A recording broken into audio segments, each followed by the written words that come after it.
Welcome back to Stuff About Tutorials. Today I'll be showing you how to take a screenshot on macOS. Why would you want to know how to do this?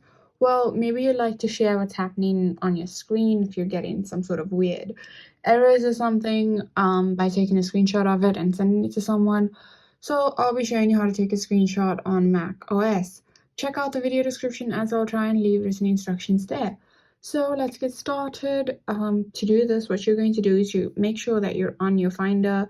So click here to be on your Finder, and then you're going to click on the Go option that's here at the top of the screen, and you're going to go to your Utilities.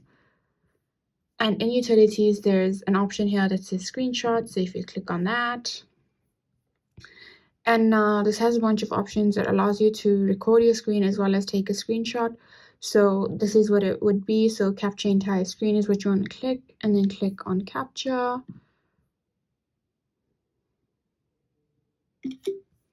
And as you can see, we've got a screenshot of our screen.